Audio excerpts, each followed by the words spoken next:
David in Psalm 23 says, God will prepare a table before you in the presence of your enemies.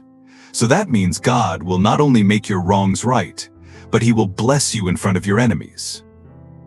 God could promote you anywhere, but He'll give you honor, recognition, favor in front of the people that try to pull you down. That person that's lying about you, try to keep you from rising higher. But don't worry about it. One day they'll see you rejoicing soon, and just imagine the angels just went to the grocery store, and God just turned the oven on, and He's getting your dinner prepared. It's not going to be just you. There's going to be some onlookers, those that have tried to push you down. They're watching you get promoted. They're watching you accomplish your dreams. All these people that come against us to try to get us upset. People talking gossip, spreading rumors, not giving you respect. Those are all distractions. That's the enemy trying to lure us, of course, to get us bent out of shape, to waste valuable time and energy on something that doesn't really matter. Don't give them the time of day. Hey, that's not a battle that you're supposed to fight. Stay on the high road, and God will bring it under your feet. He will make those enemies your footstool. Let them judge you. Let them misunderstand you. Let them gossip about you. The opinions are not your problems. Just stay calm. Just stay calm. Stay committed to love and free and authenticity.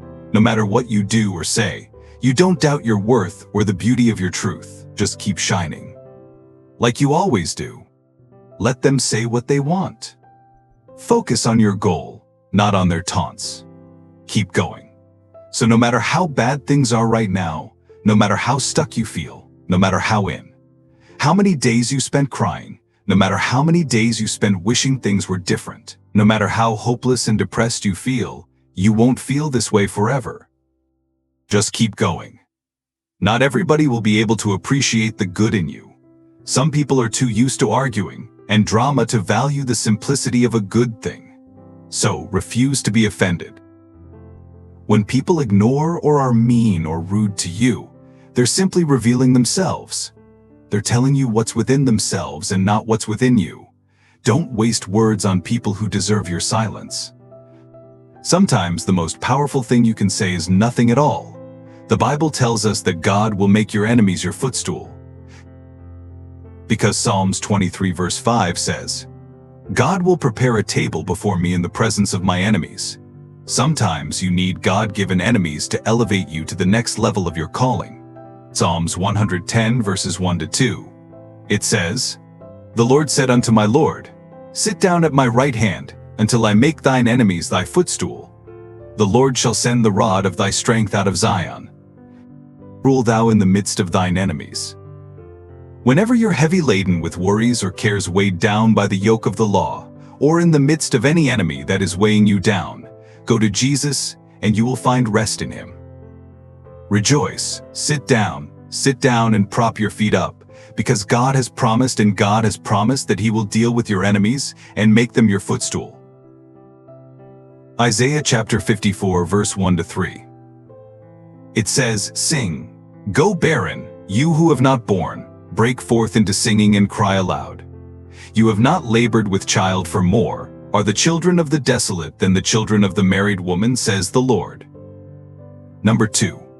Enlarge the place of your tent, and let them stretch out the curtains of your dwellings. Do not spare lengthening your cords and strengthening your stakes. Verse 3, For you shall expand to the right and to the left, and your descendants will inherit the nations, and make the desolate cities inhabited. Do not fear, for you will not be ashamed. Neither be disgraced, for you will not be put to shame. For you will forget the shame of your youth, and will not remember the reproach of your widowhood anymore. For your Maker is your husband. The Lord of hosts is His name, and your Redeemer is the Holy One of Israel. He is called the God of the whole earth. Jesus has defeated the enemies, and God is telling the barren woman to rejoice. This barren woman is someone who has not seen results.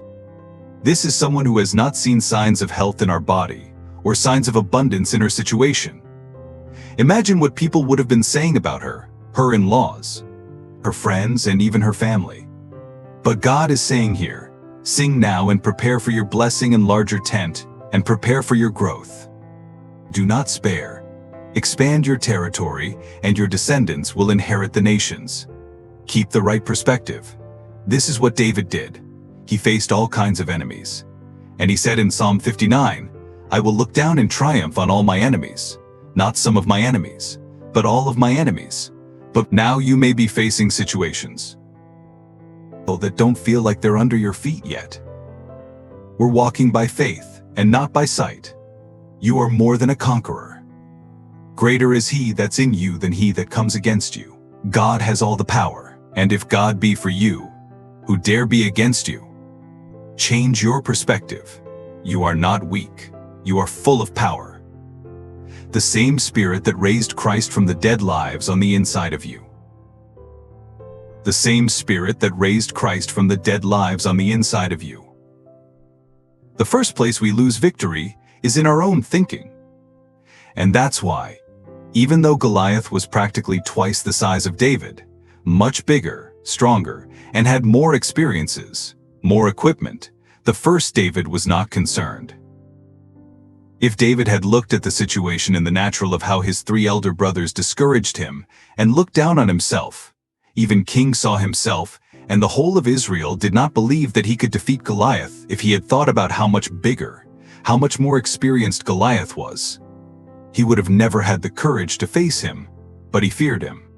Hands down, quit telling yourself that this is too much. Quit telling yourself that this is too much. Quit telling yourself I can't handle it. No, the greatest force in the universe is breathing in your direction. And if you want God to make your enemy your footstool, you have to be still and know that He is God. When you are living, upset and trying to force things to happen, let you do it on your own. It takes faith to say, God, I know you're fighting my battles. I know you make my wrongs right. You promised it will work out for my good, so I'm going to keep my joy and stay in peace. God can vindicate you better than you can vindicate yourself. If you will let God do it His way, it will be bigger, sweeter, more rewarding, more honoring. God can take the very people that are trying to push you down, the people that are trying to make you look bad. He can use them to promote you. And when you are tempted to worry, you're tempted to get upset. Just imagine yourself leaning back and you're sitting in a big, comfortable chair, putting your feet up and resting on top of them. You're saying, God, it's under my feet now. I know you're in control. And when you're in peace, it's a position of power. And when you're at rest, God's fighting your battles. So therefore, whatever you're facing, it is under your feet. It's not permanent, it's temporary. The power that is in you is greater than any power that comes against you. So keep the right perspective. You and God are a majority.